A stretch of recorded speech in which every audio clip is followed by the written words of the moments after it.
आप लोग अब 10वीं क्लास की इंग्लिश की स्टडी करेंगे। जैसे आपकी इंग्लिश 9th क्लास में थी वैसे ही इसमें भी 3 बुक्स हैं।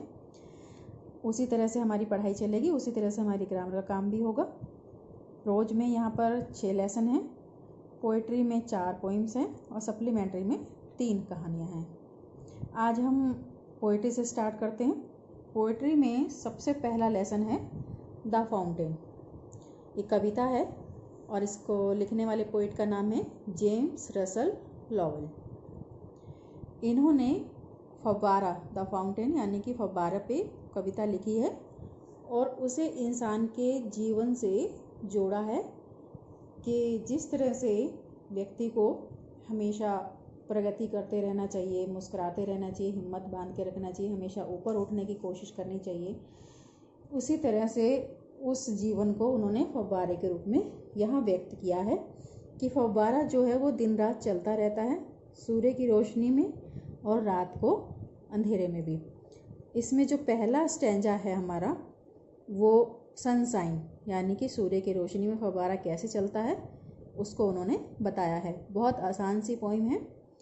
इनटू दी सनशाइन, सन माने सूर्य, साइन माने चमकता है। जब सूर्य चमकता है यानी कि दिन की रोशनी में, फुल ऑफ लाइट, लाइट माने प्रकाश, जब दिन प्रकाश से भरा होता है, रोशनी से रोशन होता है। लीपिंग एंड फ्लैशिंग, लीपिंग तब फव्वारा कैसे करता है, कूदता हुआ चलता रहता है। एंड फ्लैशिंग, और चमकता भी है क्योंकि सूर्य की रोशनी उस पर पड़ रही होती है, इसलिए वो फ्लैश करता है, चमकता है।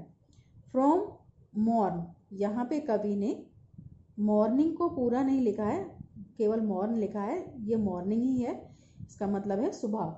टिल नाइट, टिल माने तक, नाइट माने रात, तो रात तक फव्वारा जो है सुबह से लेके शाम तक कूदता हुआ, चमकता हुआ, प्रकाश की रोशनी में, सूर्य की रोशनी में चलता ही जाता है।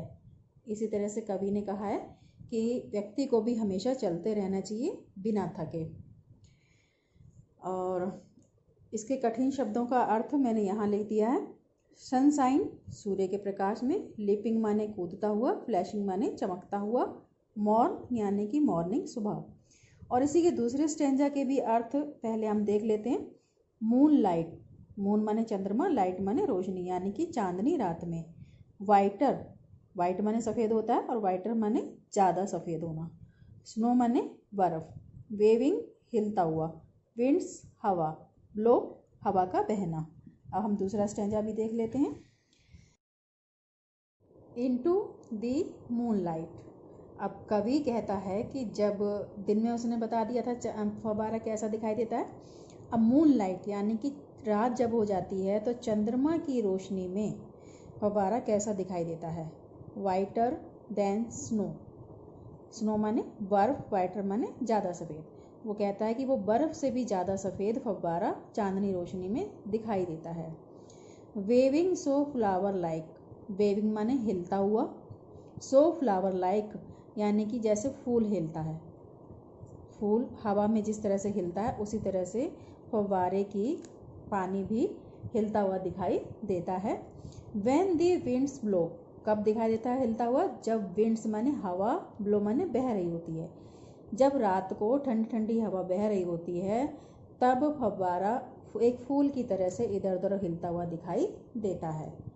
आज हम यही 2 स्टेंजास करवाएंगे, बाकी स्टेंजर हम बाद में कराएंगे। इसके और भी स्टेंजर हैं, आप तब तक इनका अर्थ समझें और इसको पढ़ने की कोशिश करें और इनमें से कोई भी 5 शब्द लेके उनको अपने वाक्यों में प्रयोग करें। धन्यवाद।